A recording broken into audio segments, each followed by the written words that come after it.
with Iain Dale at Drive. Call 0345 6060 973. Tweet at LBC. Text 84850. Iain Dale at Drive on LBC. Hello, a very good evening to you. It's Iain Dale at Drive here. We're about to convene the LBC Parliament for the first time since the general election last Thursday. Of course, this time last week, the polling stations were still open. We had no idea what that exit poll was going to say at 10 o'clock. And just think what's happened in British politics over the last 7 days. Well, I've got 4 newly elected MPs with me to talk about those events and maybe also to talk about their first few days in Parliament. Stephen Kinnock is Labour MP for Aberavon. Tulip Siddiq is Labour MP for Hampstead and Kilburn. James Cleverly is Conservative MP for Braintree. And Tania Mathias is Conservative MP for Twickenham.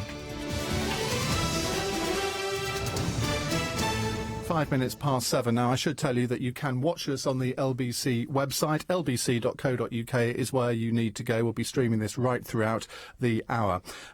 Tania Mathias, I'm going to come to you first because yours, I guess, of all 4 of you, was the most shocking result. Now, I don't mean that in a negative way, but I think everyone was surprised that Vince Cable lost his seat. Were you as surprised as the rest of us? Yes, I was surprised. Yes, I had psyched myself up to maybe get to a recount. I knew there was good support, but no, it was a surprise. Because I had people telling me sort of halfway through the campaign that the Conservatives were steering clear of a lot of Liberal Democrats, and like Ed Davey, Vince Cable, there wasn't much support going into those constituencies. And then that suddenly changed. And I mean, David Cameron actually came to your constituency, didn't he? No, correction. I think for us, because obviously I've been campaigning for a while, I didn't notice a change. But then you had the advantage of being outside Twickenham. So the nice thing is that I had a nice steady stream of people supporting me from way back, which is very nice because a lot of them said, I told you, and that was a long, long time ago. Had you prepared a victory speech for the count? No.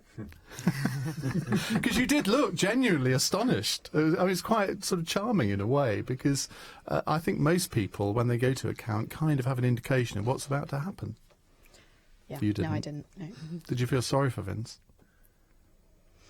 I did not like this thing of just going up onto a little platform with everybody else, standing up there. I found that quite brutal.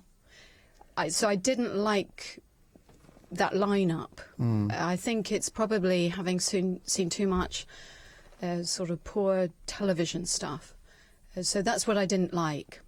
When I'm also a local councillor, and when the mayor takes over from another mayor, it's quite a nice ritual. I know it's a different thing, but this chain comes off one person and they hand it over to another. And that seems a very respectful thing to do. But standing up there in a line, it was brutal. Well, if you want to ask our panel a question over the course of the next hour, the number to call 0345 6060 973. Tulip, let's come to you. The newly elected Labour MP for Hampstead and Kilburn, how does that sound to you? It sounds quite surreal, to be honest. I've been a candidate for 2 years. Actually got selected in the same week I got married. So, Really? Quite a hectic time, yes. And I've been campaigning full-time for 2 years. I say full-time. I was a councillor as well, and I briefly worked at Brunswick before that. And I suppose it was surreal. It's always surreal to be your own MP. Glenda's been my MP since I was a teenager, and replacing her was a shock. I had a victory and losing speech, just so you know. And yours was a very, very marginal seat. I mean, it's the number one Labour or the number one Tory target. I think 42 votes was in it last time. And you had Margie Nawaz, the Liberal Democrats, very high-profile candidate. My good friend Simon Marcus was fighting you for the Conservatives. Was there any point in the last 2 years where you thought, not wholly sure this is going to work? Simon and I were on the council together, and you're right, he's a very good candidate and a very nice guy, actually.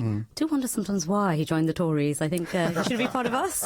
But we worked well together. I have to say, I know Majid is high profile, but I saw the Lib Dem fallout. I really did in the constituency. I saw it in the local elections the year before, and I heard it on the doorstep. So I didn't think Majid would win, despite being a strong candidate. I thought it was always between me and Simon. And at the count, I felt quietly confident throughout the campaign, but not complacent.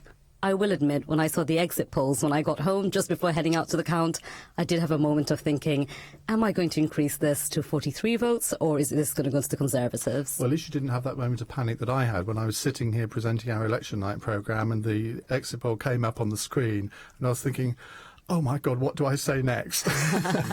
Right, let's come to the two men in the studio. You both represent relatively safe seats. Stephen Kinnock, let's come to you first. You represent Aberavon. You've got a very interesting background, of course, because of your father and also your wife. And I mean, this, in a sense, do you think that these connections are going to dominate every single interview you do? Because, I mean, I've been very predictable. That's the first thing I ask you about. Sure. Well, a lot of your colleagues have said that to me and then said, after the interview, don't worry, that was it. You've done... Next time we have you on, we'll talk about something else. What I always said to my constituents was, don't vote for me because I'm a Kinnock, and don't vote against me because I'm a Kinnock. Take me at face value. Do you think I've got the background, the values, the experience that's going to win the argument in Westminster? Be a strong voice for the constituency, actively campaigning on local issues, and in the end they bought that. So I should explain for the uninitiated that Stephen's wife is the Prime Minister of Denmark. That's correct. Which is something that we all aspire to be after watching Borgen. But why? Tell us why you wanted to be an MP in the British Parliament when, effectively, you have to commit a lot of your time and efforts, presumably, to supporting your wife in Denmark. Not at all, actually. I've never done much of that stuff, and that was always... What kind of husband are you? That was always understood that I've lived and worked abroad for many years. And, I think, I've wanted to be an MP for 20 years, but I partly wanted to give Helle some space to do what she wanted to do. I wanted to wait for my kids to grow up. I've got two fantastic teenage daughters. So it's a question of waiting for the right time. But also, I feel that I was building experience outside the Westminster bubble. I think we've arguably got too many politicians who've done that route through special advisor or whatever it might be. And I felt that it would be good to get some completely different experience before throwing my hat in the ring. And you weren't put off at all by the trashing that your father got in the press very often. I mean, Tania said politics can be a brutal business. We saw that all over the country on election night, particularly in Scotland, all those Labour MPs with massive majorities that lost their seats. A very brutal thing. You're not put off by that at all? My view has always been that politics is a calling. It's not a career, it's not a profession, it's something that you do because you burn for public service, you burn for delivering change for people. And, sometimes you have to take some knocks with that. It is a blood sport. I think it's very regrettable when it gets personal. I think, unfortunately, some of the attacks made by our friends in this studio on Ed Miliband during the campaign were deeply regrettable. And I think that's not what we want to see in politics. But if it's about policy and it's about, the person who gets voted in to the victor the spoils, and it is a brutal contact sport. But if you can't stand the heat, then you shouldn't be in the kitchen. Don't forget you can watch at lbc.co.uk if you'd like to see what my panel looks like. James Cleverly, congratulations to you. Now, you were in an interesting position because you were selected as a Conservative candidate in a seat that I guess hadn't expected to have a new candidate. Brooks Newmark, your predecessor, resigned, and we can all remember the circumstances of that. Has that been difficult for you to follow Brooks in that sense? Brooks was very, very good to me. When I got selected, it would have been completely understandable if he had said, "Well, you know what? Forget it. This is too painful, too difficult. I'm gonna disappear. I'm not going to have anything to do with it." But he didn't. We met a number of times. We had lunch. He talked me through some of the issues locally, so I could hit the ground running because I did have a shorter lead-in than some candidates did. Behind the scenes, he wasn't hiding away, but he certainly wasn't trying to push himself to the forefront. He helped me around the patch, and I've got nothing but good things to say about him. It would have been so easy for him to play it differently, but he didn't. He was a really good support to me. And when you're standing in a safe seat, so-called safe seat, do you regard it as a safe seat? Do you fight a different kind of campaign to the one that Tania or Tulip would have fought? You do. I'm going to be completely straight with you. You do.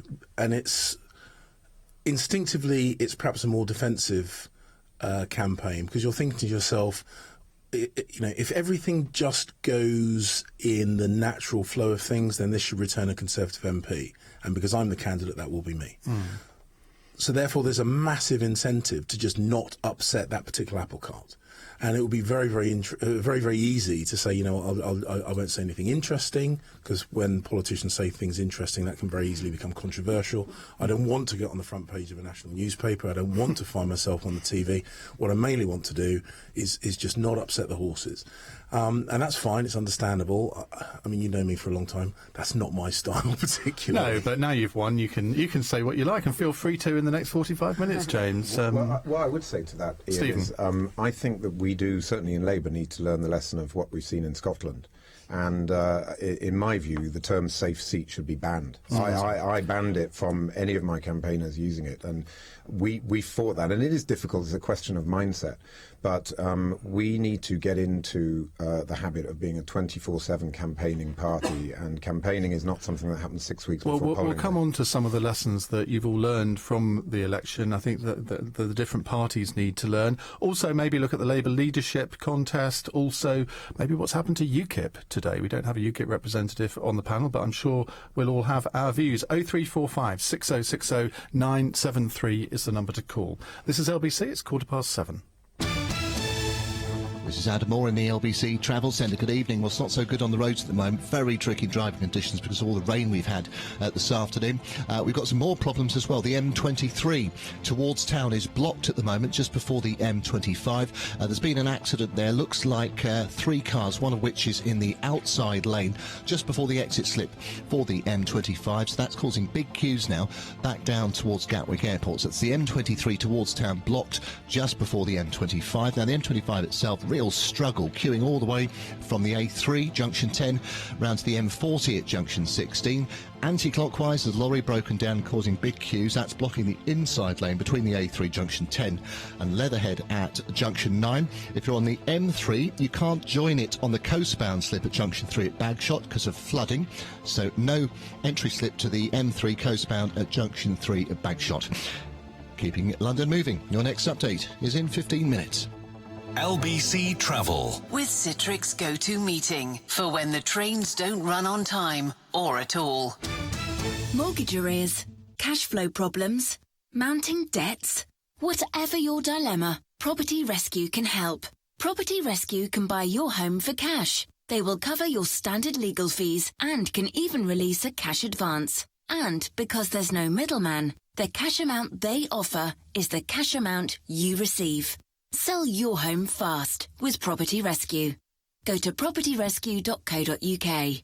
Sell fast for cash. Parking spaces. No two are the same. Some are roomy, some are not. Some look like you could, maybe... No, not sure about that one. Introducing the Honda Jazz with its impressive turning circle that makes easy work of even the tightest spaces. And now, the Jazz is available with complimentary upgrade from the 1.2 SE to the 1.4 ES Plus, worth £1,500. So park up at your nearest Honda dealer for details. Now with 0% APR representative. Terms and conditions apply. It's not hard to overload an electrical socket. You just attach too many appliances to one extension lead, especially high-powered ones, like heaters and hairdryers. The problem is, it's not so easy to put out the fire. Fire kills. You can prevent it. Where am I? I'm in one of London's greenest boroughs, with train times from just 18 minutes to London Bridge. Where am I? Berwick Quarter, the new luxury collection of 1 and 2 bedroom apartments in Orpington. From just £230,000 off plan, you can own a fantastic high-specification home in the London borough of Bromley. Berwick Quarter, available through Robinson Jackson. Call us to find out more. robinsonjackson.com. So it's time to upgrade your TV. Where do you start? Well, with the latest technology, 4K Ultra HD TV. Up to 4 times the resolution. And it's got to be a big name from one of the best, like Sony, Samsung, LG and Panasonic. And you've got to get it from Curry's PC World. Why?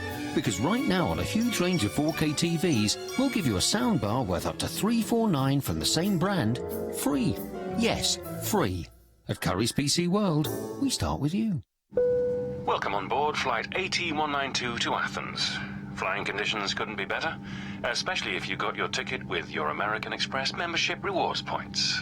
Our Preferred Rewards Gold Card gives you enough points for a return economy flight from London to over 100 destinations when you spend £2,000 in the first 3 months of card membership. No annual card membership fee for the first year, 140 from second year onwards. Terms, taxes and fees apply. To find out more, search Amex Gold. Nick Ferrari at breakfast on LBC. What for the Lib Dems? Well, they could actually fit all of their MPs into a minibus. It's Tim Farron, Lib Dem MP for Westmoreland and Lonsdale, former president of the party, joins me now. Did you see this coming? To an extent, I think, but I'd be lying to you if I said I thought it'd be as bad as it was.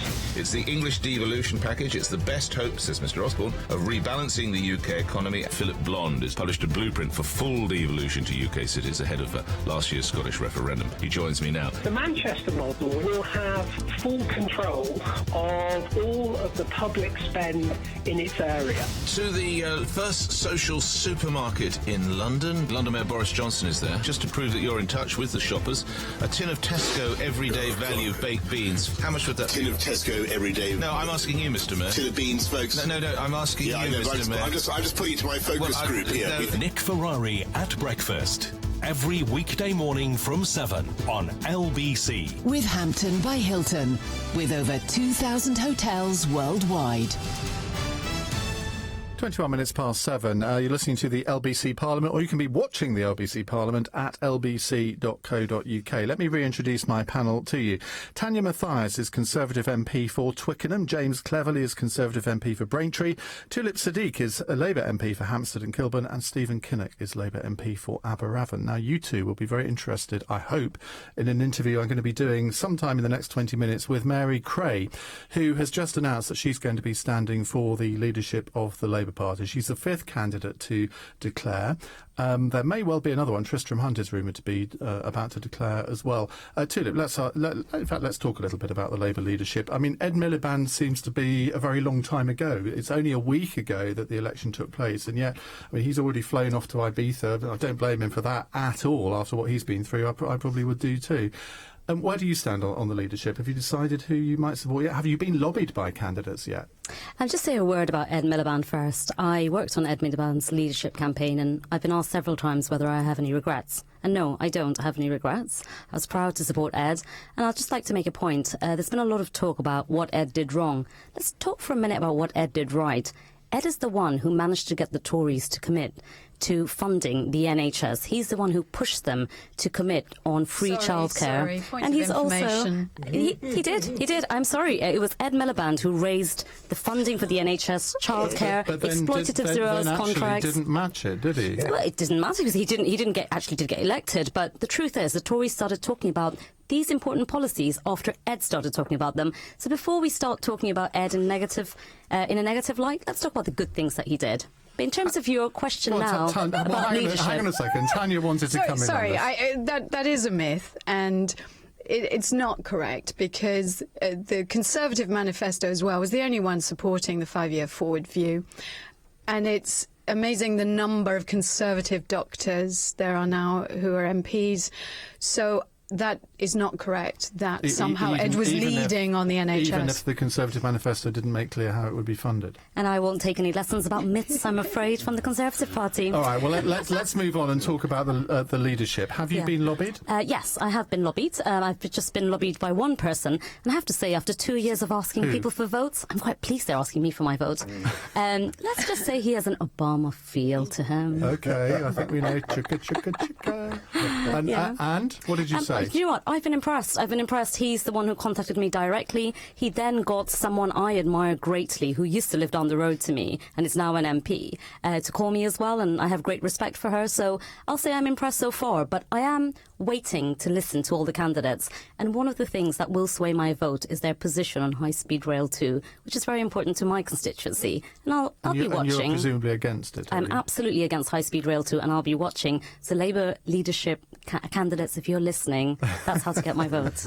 Stephen Kinnock, have you been lobbied as well? Yes, I have, yeah. What I've said is a Labour leader needs to do two things. Must keep the heartlands engaged, but must also reach out to the aspirational, to the wealth creators. I'll be voting for the candidate who sets out the most compelling vision and the best way of communicating those two qualities. Aspiration, I think of Chuka too. I think that it's not as simple as that. I mean, what I don't like is this binary thing. The Labour Party is about three things. It's about fairness, it's about building strong communities, and it's about offering aspiration. The key point is you've got to be able to join the dots. Aspiration and fairness go together. So when I talk to a CEO, I say, well, you need a well-educated, happy, healthy workforce. That means you need a strong state. You need a public sector that supports and gets them on the road in the morning. So you know, this idea that there's aspiration or fairness is complete nonsense, and we need a leader who can communicate that vision. So is it Chuka that's lobbied you as well? Oh, I've had a few of them talking to me, actually. Including Chuka? Yeah, I've had a chat with Chuka. Having been part of a leadership campaign in a dim, distant past, it's interesting that he's very on the ball and already ringing people at this early stage. So I think that says quite a lot. But he's not the only one, though. He's not the only one. And there are emissaries and envoys as well. OK, well, James, we'll come to you in a second. I want to take a call from Matthew in Chiswick. Hello, Matthew. Hi there. What would you like to ask our panel? Just want to ask the panel, putting your party allegiances aside for a moment, if you can, do you think politics needs those sort of Marmite characters like Nigel Farage, like George Galloway, like Boris Johnson, to sort of get people interested in politics, or do you think the policies should be allowed to speak for themselves? Now, that's a deep question for you all to start with. James Cleverly, now you worked with Boris, so you will have your views on the pros and cons of having of working with a character like Boris. Yeah, I mean, policies are really, really important, but you can't separate policy from the person, because politics is a people business, and you've got to trust the people to deliver the policies that they're setting out. And you know, the caller used the phrase Marmite characters. I prefer to think of people who are confident to say what they believe in and are not obsessed with trying to triangulate to do some mathematical equation to put a flouncy, badly worded net over as large a pool of voters as possible. I think the way politics should work is you say what you believe, you pursue the issues you're passionate about, and you try and do that in a way that people will support you at the ballot box. But ultimately, politics should be about doing what you believe rather than being led around by what focus groups tell you is most popular. If Nigel Farage resigned again the UKIP leadership tonight... Unresigned. Unresigned it, yeah. Would you be glad to see the back of him? He's an irrelevance, frankly. Isn't that rather condescending? No, we've got 4 million votes at this election, many of which ought to have gone to your party. No, he. And I think he increasingly become a caricature of himself. Made even worse. I mean, if the message you're trying to put across is this isn't a one-person party obsessed with this cult of Farage, unresigning is not the way to dispel that. So he's making himself an irrelevance. Right, forget Nigel Farage on his own just for a second. Go back to the question, what about characters in politics? Do we need more of them? I think there is a need for authentic, witty voices in politics, that's fine. But if we talk about characters like George Galloway and Nigel Farage, I do think they're very divisive. I think they were very corrosive in the election campaign. I was very, very uncomfortable with the rhetoric around immigration and equating them with scroungers, which seem to come from UKIP, about feeling safer if you don't have a foreigner living next to you. Those are the things that I did not appreciate coming from Nigel Farage's camp. As for George Galloway, I don't think playing politics with the Muslim community in the way that he did is appropriate for politics. We're all here because we're trying to do something for people. We're trying to make the lives of people better. There is a difference between divisive politicians and witty politicians. And if George Galloway decides to stand for London Mayor, which is what is apparently he's thinking of, what would your reaction be to that? I hope he gets minus 1,000 votes. Only minus 1,000? That's very, very moderate of you. Tania Mathias, politics needs characters, doesn't it? Because each generation believes that, we don't have the characters that we had in the previous generation. I can remember when I was growing up in the 70s, people saying, they don't make them like they used to be.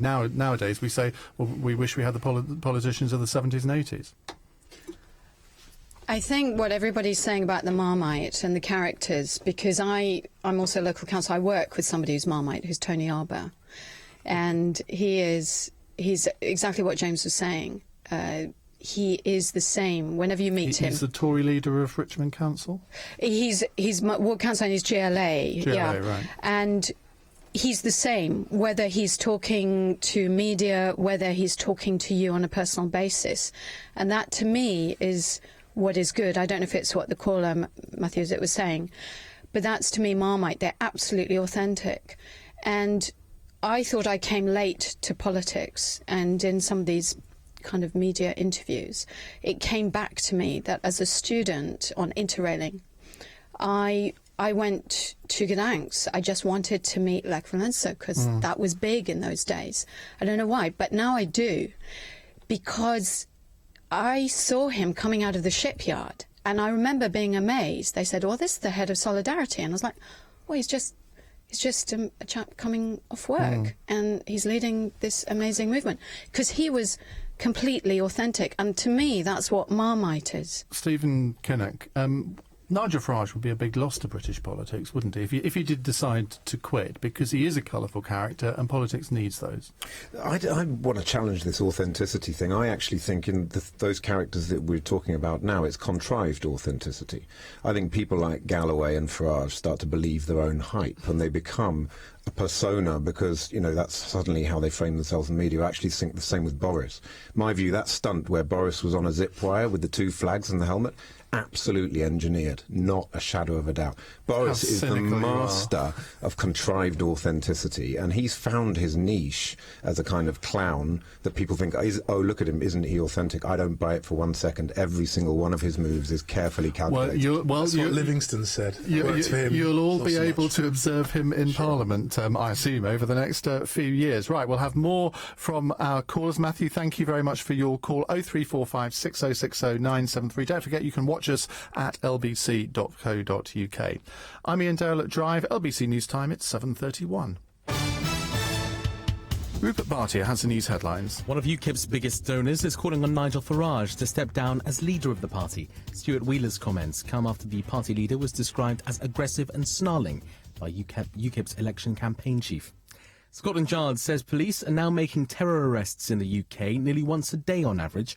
Police say a record 338 terror arrests were made in Britain last year, with a fifth of those questioned under the age of 20. An army cadet training instructor has been jailed for 7 years for a number of sex offences. 27-year-old Jan Nicholas Ross attacked 3 victims while they were part of the Territorial Army Cadet Unit in South London. The business news. The chairman of Lloyds Banking Group says it could be fully returned to private hands within the next year. The government's already sold nearly half of the 41% stake it took when it bailed out the bank during the financial crisis. Honda and Daihatsu have become the latest car makers to recall some of their vehicles because of potentially deadly airbags. Yesterday, Toyota and Nissan announced a similar recall over the problem, involving an estimated 250,000 cars in the UK. And Greece has signed an investment deal worth up to €500 million a year with the European Bank for Reconstruction and Development. The 5-year agreement, aimed at improving the country's recovery, will help businesses secure loans. In the city, the FTSE 100 index has ended the day at 69.73, up 23 points. LBC weather. Clear spells overnight for London and the southeast, a low of 8 Celsius. A similar picture for the rest of the UK, including Wales and Northern Ireland. Feeling chilly in Scotland and the north of England with a frost for the Midlands. Tomorrow, quite a cool start, but then drier and warmer with highs of 17 degrees. From Global's newsroom for LBC, I'm Rupert Bhatia. This is Adam Moore in the LBC Travel Centre. We're still looking very slow towards town on the M23 after an accident which was blocking the M23 approaching the M25. That's now gone, but still do expect some delays. M25 clockwise still very slow from junction 10 for the A3 round to the M4 at junction 15. Anti-clockwise extra queues because of a lorry which is broken down, blocking the inside lane between the Wisley Interchange junction 10 and Leatherhead at junction 9. Problems in Fulham tonight. Fulham Palace Road is blocked in both directions at Finlay Street after an accident. Lots of buses on diversions, big queues as well. The queues up past there, northbound are back to Putney Bridge, and southbound you're queuing all the way back past the lights at Lily Road towards Hammersmith Broadway, so do expect some long delays there.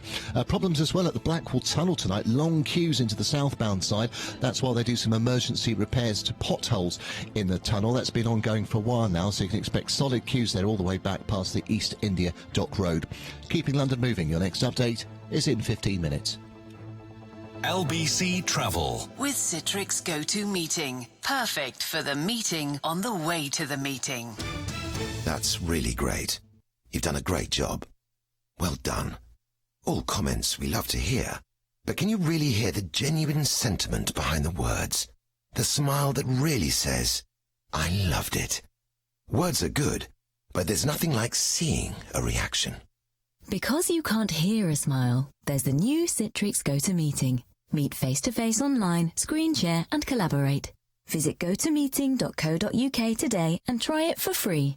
This is Larry, and he's happy. He's happy because he lets his property swiftly with Alder Martin, Baines and Cuthbert. And not only do they vet tenants to the highest standards, his rental income is also protected with ABC's free rent guarantee. You too can be as happy as Larry. Call Alder Martin, Baines and Cuthbert on 0800 888 6688 and ask about their rent guarantee. Call 0800 888 6688 or visit abcestates.co.uk. The Anti-Aging Show returns to London Olympia on the 16th and 17th of May. Discover the secrets of the celebs, buy exclusive beauty products, meet Harley Street doctors, indulge with a red carpet facial, and right now quote LBC for your 2-for-1 ticket offer. Go to anti-agingshow.com. Go on, treat yourself. Summer is almost here. Time to get on the road. Long, winding country trips and then off to the west coast, to the east coast and back again. Trouble is it all clocks up the fuel costs. But not if you get a new Vauxhall. That's because, as well as our other great offers, you can now get £500 free fuel with a new Vauxhall at the free fuel event from the 15th to the 18th of May. Yes, you heard right. I said free. Visit your Vauxhall retailer or search online for Vauxhall Free Fuel.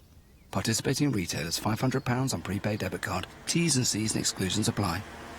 Oh, happy summer days. Iain Dale at Drive on LBC. 7:36 here on LBC. I did promise you that we were talking to Mary Creagh, Labour MP for Wakefield. She's launched her leadership campaign today and joins me on the line now. Mary, very good evening to you. Good evening, Ian. Now, why are you standing? Why are you putting your name in the frame? I want to earn back the trust that Middle England has lost in the Labour Party, and I think we've forgotten the hard-learned lessons of our last 3 election victories, that to win, we need to form a coalition of support across the country, and we need to offer people hope. Now, I've been reading a piece you've written for the Mail online, and one of your main appeals, really, is that you're going to stand up for small firms and entrepreneurs, that you say are the backbone of the economy. Now, that was a real failing of Ed Miliband, wasn't it? Because he allowed the impression to be created that Labour was anti-business. That's right. I had an email from a small business owner in Hove who said, if you lot do win today, please don't annihilate the private sector and the economy. And as someone who spent 10 years working in an enterprise agency and a business school with small businesses, that really struck a note of fear in my heart. And I think what we need to reach out to across all sections of society and offer a vision where we can marry aspiration with compassion. That word again, aspiration, which is one that Chukwuemeka is using a lot. What can you offer that the other 4 declared candidates so far can't? Well, I think I can bring people together.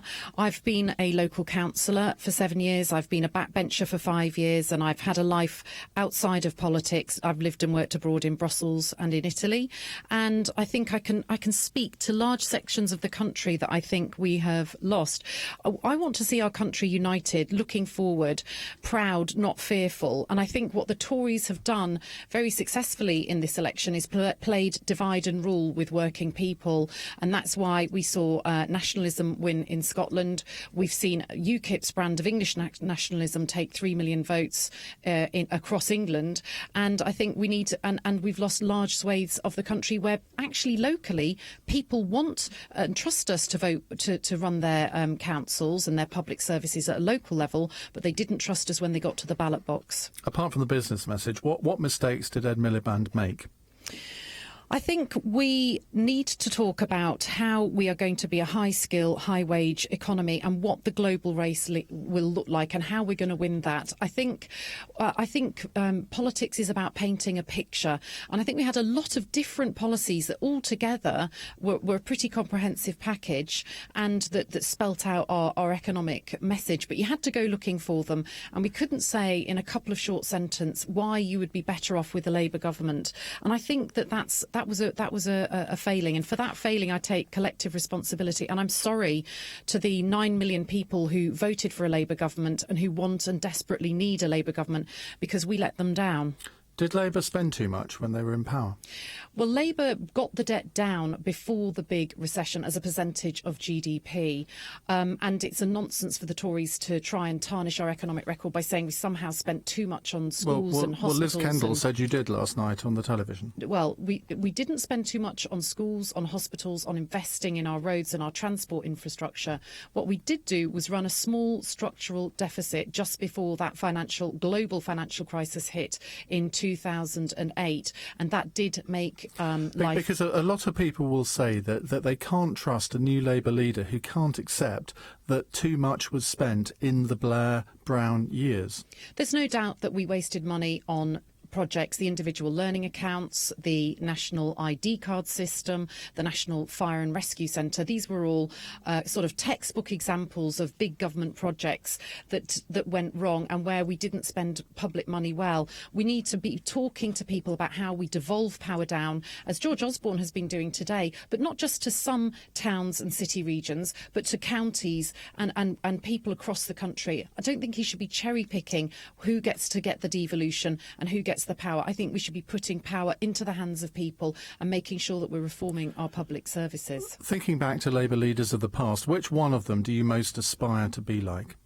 Clem Attlee inherited a government that was on a country that was on its knees, effectively owned by the Americans in a post-war period, thousands of people homeless, and he managed to set up a huge house building programme. He set up the welfare state, the National Health Service, free education, but he also remembered our duty to people abroad. He set up the Commonwealth Development Corporation to reward those people who'd stood alongside Britain in the world in our hour of darkest need, and he showed what you can do when you have a vision that says we want to float everybody's boat, not leave anybody behind. You see, if you'd said Neil Kinnock, you might have got a vote, because I got Stephen Kinnock in the studio with me. Stephen! Now, just on that, I mean, as I say, I've got Stephen here. I've got Tulip Siddiq as well. Two new Labour backbenchers, both with probably, quite a high profile already.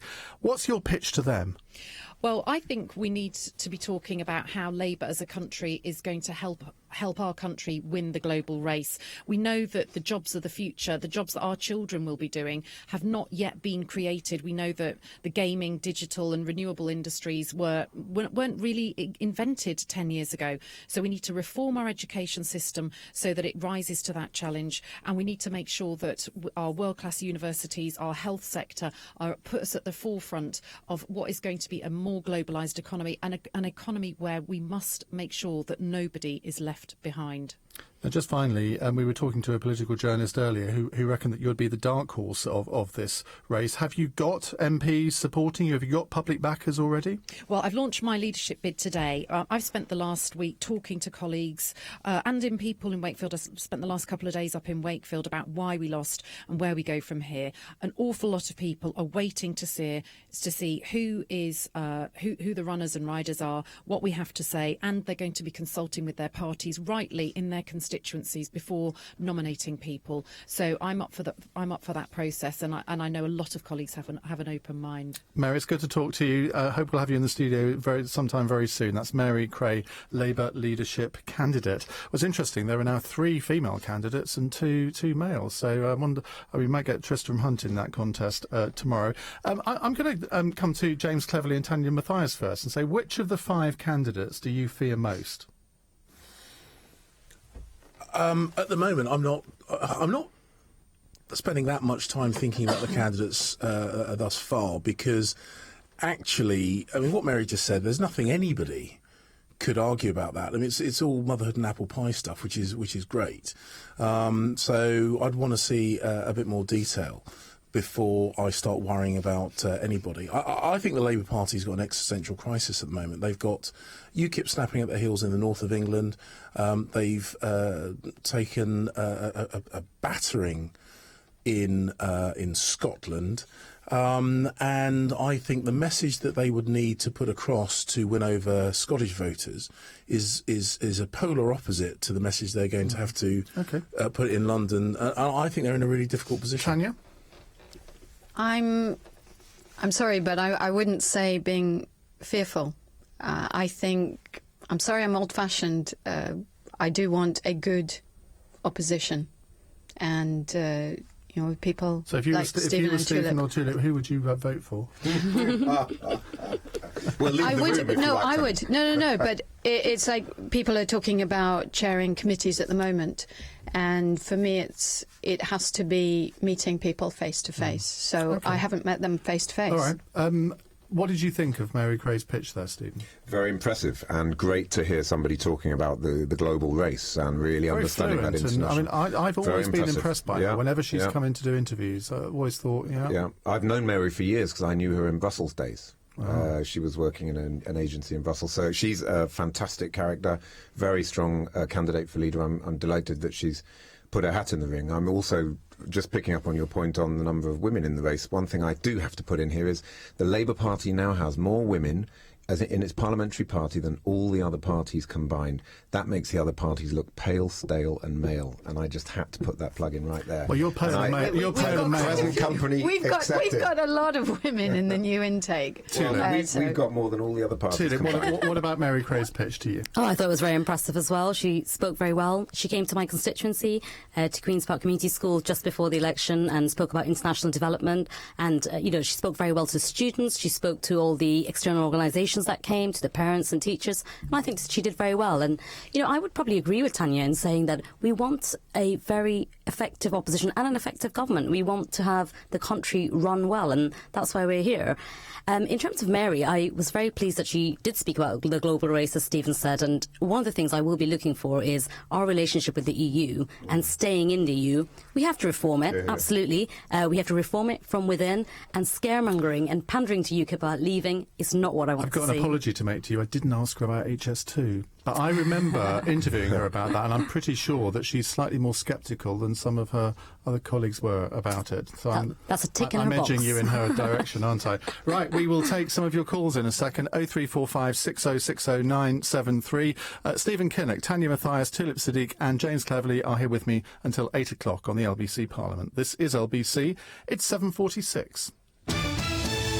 This is Adam Moore in the LBC Travel Centre. We're still very slow on the clockwise M25. It's queuing from the A3 round and past the M4 at junction 15. Problems in Fulham tonight. Fulham Palace Road has now been closed in both directions between Finlay Street and Kingwood Road. That's after an accident. That's causing really big queues back towards Putney Bridge on the northbound side, and southbound you're queuing back past Lily Road towards the Hammersmith Broadway. Problems in Isleworth as well. The A316 are very long delays at the moment because of the roadworks at the St Margaret's roundabout. The queues out of town are all the way back up to Lower Richmond Road, and into town you're queuing all the way back to Hampton Road West, the A312. Delays are around 40 minutes. A Blackwall Tunnel, the southbound approach, very slow. They're doing emergency repairs there to some potholes in the tunnel, so that's why you're queuing southbound all the way back up towards Old Ford at Wick Lane. Delays there 15 to 20 minutes. Keeping London moving. Your next update is in 30 minutes. This is LBC. The Anti-Aging Show returns to London Olympia on the 16th and 17th of May. Discover the secrets of the celebs, buy exclusive beauty products, meet Harley Street doctors, indulge with a red carpet facial, and right now quote LBC for your 2-for-1 ticket offer. Go to anti-agingshow.com. Go on, treat yourself. You could earn up to 53% more if you have a degree. And you can get a degree in just 2 years with a course at GSM London. Degrees are validated by Plymouth University, and you could qualify for funding to help with tuition fees. Don't wait till September. Start this June. So when it comes to your future, it all adds up to GSM London. Text degree to 60777. Or find out about our courses at gsm.org.uk. GSM London. Your future is now. OK, here it comes. The question that will make you a winner. How much will it cost your business to send up to 100 parcels to your UK customers with leading delivery company Interlink Express? 100 parcels to 100 customers? Have to hurry you. We need to wrap this up. Just like those parcels. Sorry, nothing. Correct! They're so sure a free trial will convince you to keep using them, they'll deliver up to 100 parcels for nothing. Just go to interlinkexpress.com and everyone's a winner. New customers only. Conditions apply. Don't worry, it couldn't be better timing. From the 11th to the 23rd of May, the Volkswagen Van Up event is offering 0% APR representative and 2 services for just £49 on all used vans for business users. It's time to van up. Visit your nearest Volkswagen Van Centre now. Volkswagen Commercial Vehicles, working with you. Search Van Up to find out more. With hire purchase, business users only 0% APR representative available for 12-month contracts only. Service offer excludes VAT at 20%. T's and C's apply. 18s and over subject to status Volkswagen Commercial Vehicle Finance. I guess everyone will have their own reason for doing Shine. Cancer Research UK's nighttime walking marathon on Saturday the 26th of September. Maybe to see London in a new light, or for the joy of walking across the finish line. Me? I'm doing it to celebrate my amazing mum getting the cancer all clear.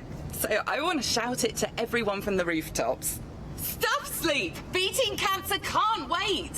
Sign up now at shinewalk.org. Event rules and entry fee apply. Coming up at 8 on LBC, Clive Bull. The Royal Institution of Chartered Surveyors says the UK's housing crisis is now a national emergency. Their latest figures show the number of homes coming onto the market has fallen to its lowest level in almost 6 years, while prices continue to rise. What should the new government be doing to help? Leading Britain's conversation, Clive Bull. This evening from 8 on LBC. It's 10 to 8 here on LBC. You're listening to the LBC Parliament. You can watch us too at lbc.co.uk. We have Stephen Kinnock with us, Labour MP for Aberafon, Tania Mathias, Conservative MP for Twickenham, Tulip Siddiq, who's Labour MP for Hampstead and Kilburn, and Conservative MP for Braintree, James Cleverly. Let's go to a call. Headley is in Edgware. Hello, Headley. Good evening, Ian. Good evening, panel. I'm fascinated by the events, of course, of last Thursday. 1 million votes buys you 56 seats. 4 million votes buys you 1 seat. Yet PR was rejected, and if we had had PR, coalition government or unstable government would have been the order of the day. What do the panel think we could do to improve the system? James Cleverly. Elections are actually about taking proportionality out of the system. I know this is a really weird concept, but ultimately, many decisions in politics come down to binary decisions, and you have to find a way of distilling a massively disparate set of views down to one decision. So elections are about distilling those views. So every system has got a degree of unfairness about it. And first past the post is not a perfect system by any stretch of the imagination, but no electoral system is. We had a coalition parliament, and what the electorate seemed to have told us in very, very compelling and clear terms is they don't like it.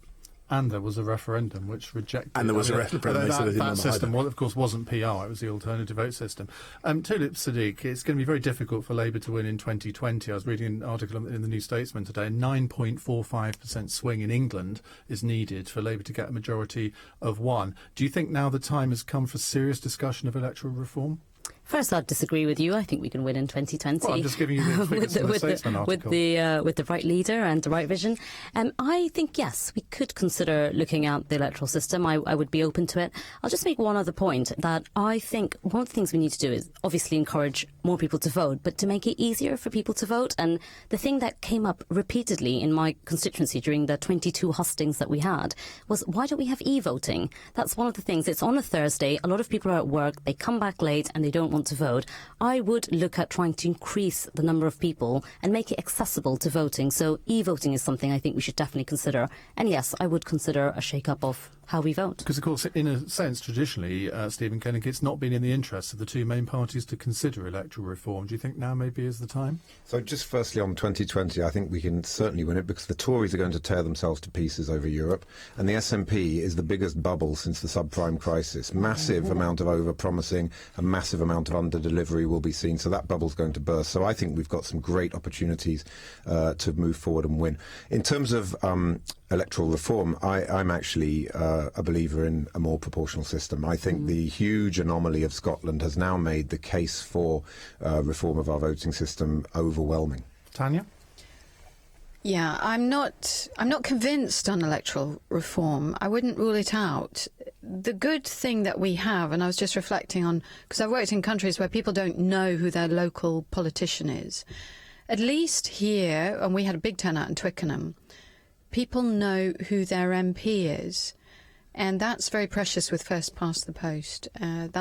We need to keep hold of that, regardless. Just to ask you both, James and Tania, where do you stand on an EU referendum? I mean, are you sort of both firmly on the Eurosceptic wing of the Tory party? That's, I suppose, it's the biggest wing of the Tory party. I mean, if there were a referendum now, would you vote to come out? If there's a referendum tomorrow, I'd vote to come out, but I'd be very interested to see what David Cameron could get back from negotiations in Europe, because if you see how hard the EU is fighting to keep Greece on the team, and we're not Greece, we add massive amounts more to the EU machine than Greece does, and you look at what they're doing to keep Greece on board, let's at least see what they'll do to try and keep us on board. Yeah, for me as a candidate, it was interesting going round. You can be nosy as a candidate. You can just turn up to businesses. And what I'm looking forward to is getting local businesses to tell me their ideas, because there's so many ideas in reforming. So that's what I'm finding exciting, is what we can achieve by renegotiation. A quick text here from Grace in Hackney. You'll like this one, Stephen. It's directed at you. I want to ask Stephen if he's ever seen the selfie of his better half with Obama and Cameron, and I want to ask the panel which celebrity they would want to ask for a selfie.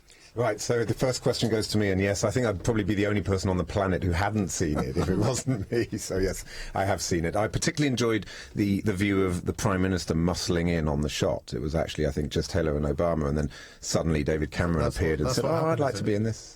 And is it on your loo wall at home, this picture? Yeah, blown up into A5 proportion. Massive, yeah. It's, we framed it, Iain, we framed it. So you have David Cameron in your loo? Of course, where else would you have it? I'm sure James and Tania could come up with an answer. So who would you like to have a selfie taken with? I'd like to be photobombed by the Queen, you know, like those Australian athletes at the Olympics. That's got to be the coolest thing in the world, when the Queen muscles in on your selfie. That's what I want. Tulip? You know, there were surreal bits during my campaign where I thought, I can't believe I'm doing this, and I did actually photobomb Boris, which I was quite pleased with. I did manage to get a selfie with Emma Thompson, who is a Labour supporter and lives down the road, and actually is a Labour member in Hampstead and Kilburn, so that has a pride of place in my house and not in my loo. So I managed to get that. But George Clooney, if you're listening, love a selfie with you as well. He's taken now. Tania? I think it's going to be a rugby player. I did say at my selection. Tania, by the way. Really? Oh, really? What position? Oh, of course you have to if you're Wales. If you're Welsh, you play rugby. Yeah. Is your wife listening to this? My father played Cardiff Arms Park. I think we should stop this here, because you're both going to get into trouble. Let's get a final question from John, who's in Torquay. Hello, John. Oh, hello there. Final question that I'm going to ask is, to whose advantage or anybody's interest should the Elgin marbles be returned? We were discussing this in the last hour. If you think that's a bit of a weird question for someone to ask. Now, we've only got literally 30 seconds each. You may be relieved to hear. Tulip. Sorry, I have to admit, I didn't actually hear the question. Should the Elgin marbles be returned to Greece? There's like a blind panic on your face now. I'll think a bit harder on that question. Okay, Stephen? Yes, they should be. That's a very concise answer. Tania?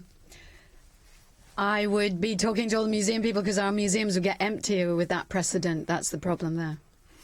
Well, that means, James, you've got about a minute and a half you can fill if you'd like to. I can sing a song if you want. No, go on, quickly. I think if we if we unpicked every bit of antiquity that currently finds itself in one country that started its life in a different country, we'd just spend the rest of eternity just shuffling things around the place, and I think that would be undoable. So instinctively, I'm thinking probably not. Stephen, very quickly, I mean, legally, we're perfectly entitled to keep them, but sort of morally, you think that would be the reason they should go? I think it's an exceptional case, given the history of the way they were taken.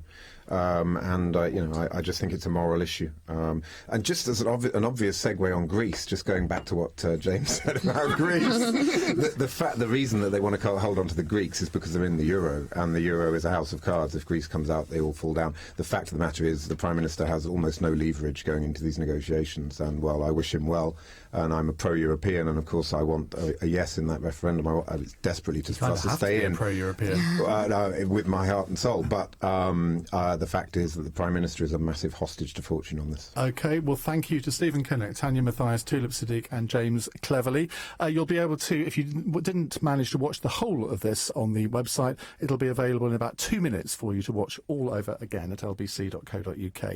I'll be back tomorrow from 4. Coming up at 10, it's Ian Collins, but now it's Clive Bull. Ian, thank you very much. And coming up after the news, the Royal Institution of Chartered Surveyors says the UK's housing crisis is now a national emergency.